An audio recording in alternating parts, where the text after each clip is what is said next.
typically will inform us astrally, inform the etheric from above in terms of how it needs to develop if it's going to carry out its destiny. And so we create that as we incarnate. And so in the chart here, you'll see, in a sense, the return of these vibrations.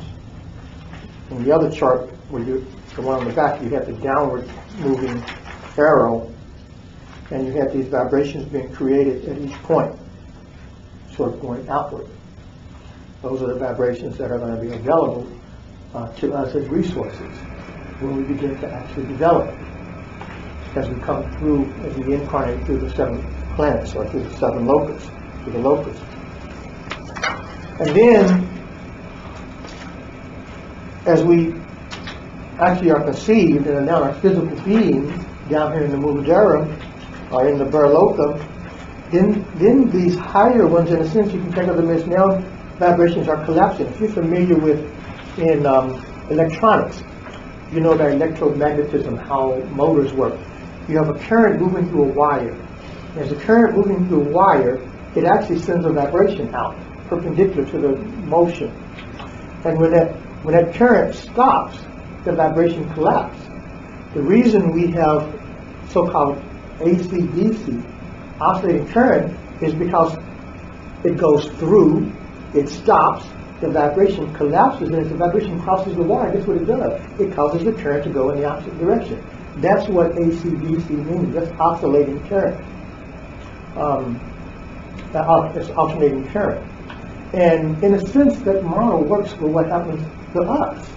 As we come in, we have this current that creates this outward field. And to develop, this field has to come back. And if it comes back, it then is what actually does, in taking the hereditary stuff that it meets, it then begins to give that etheric stuff expression. That's related to about memory, forgetting, and then... Well, not at this point. Now, and so we have this upward moving current now as a result of these upward 2 actually vibrations coming back. And in a sense, that's essentially what is the resource of the mind body.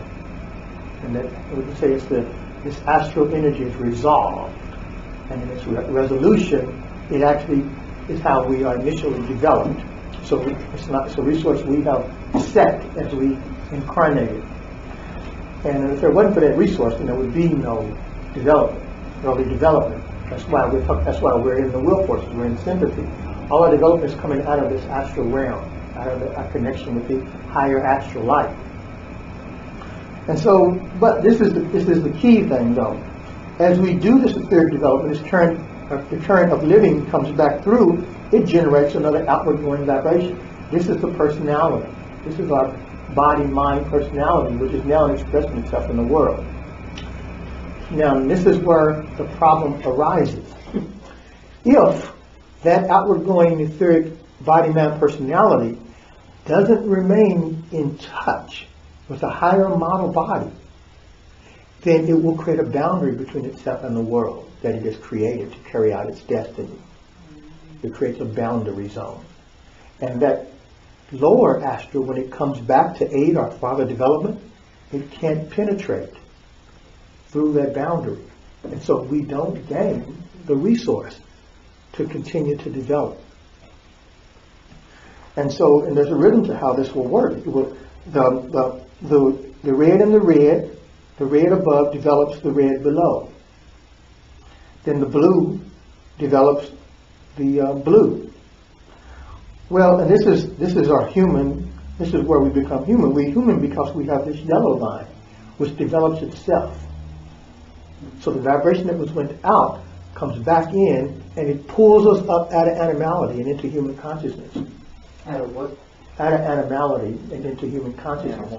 This, everything below that is an animal nature, but this possibility for human being is what our ego force emerges.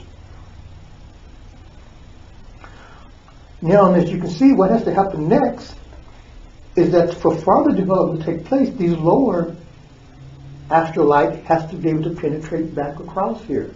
But we're pushing it away.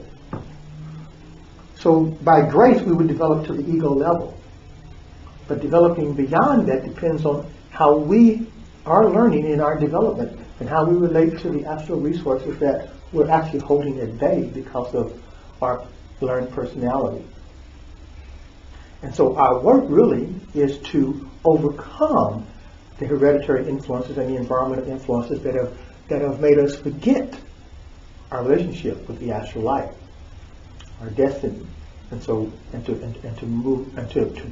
overcome this boundary that we set up between those resources in the world that we're designed to take advantage of, and what we now have, what has emerged as our personality as a result of our hereditary and environmental influence, which overcomes the model body influence from above.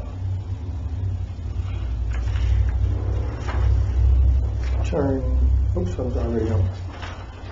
Turn to the page after that one on the back. You can see how I've shown this. These are the boundary areas between the outward going etheric personality and the inward coming astral that was generated when we were incarnating. So we create these boundary areas that push against the world. Now there's some references on here to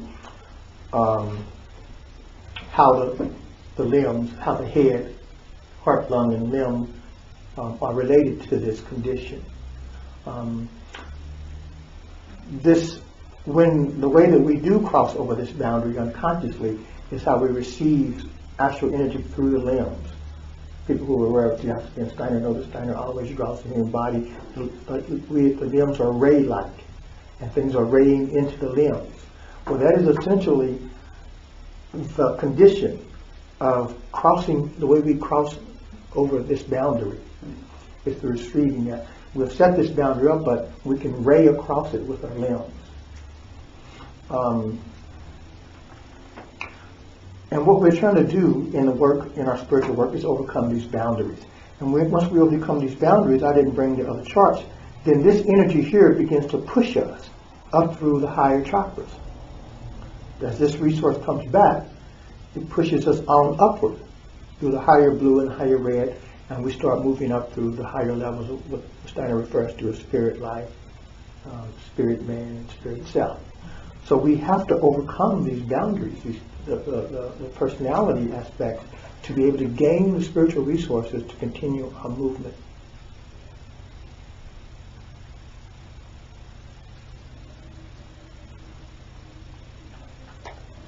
And so in chakra dharana is the way that we're making that, we're reconnecting to the model body. We're reconnecting to the astral link that we created when we incarnated, so that we can then begin to gain access to the spiritual resources that are actually coming at us from the world right now, that we actually put into the world. We created a karmic condition, and there were resources in the astral light at this level that are available to us that we're now pushing away. To the degree that our development, our growth stops, is the degree that we are pushing and creating those boundaries. And so we don't have access to the spiritual resources that we brought in to the world, that we now are actually resisting. So we are all, to a certain degree, resisting those. And it's almost an inevitable struggle that's going to take place also. We are going to be influenced by heredity. The environment isn't going to perfectly relate to us. So we're going to have, at that point, we're going to be given the ego forces. We're going to be carried up through that level of development.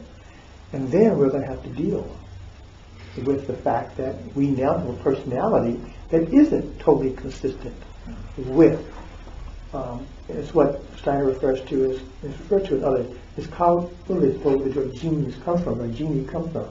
Our genie is, in a sense, the way we remain connected with the model body. And that genius is what allows us to overcome that, the personality that has emerged out of environment and heredity, so we can connect again with those resources that we brought into the world, and therefore do what karmic work we need to do And one of the more direct ways that we do that is through Cakras2. Cakras2 achieves two things. It steals the personality, the learned personality, and it reconnects with the astral content so that we can then regain our genius, or our genie, so that we can begin to... Now, in a sense, when this happens, this is actually the tone that we deal with in eurythmy. When there's this crossing of your etheric mind-body expression and that astral, the tones, there's a tone.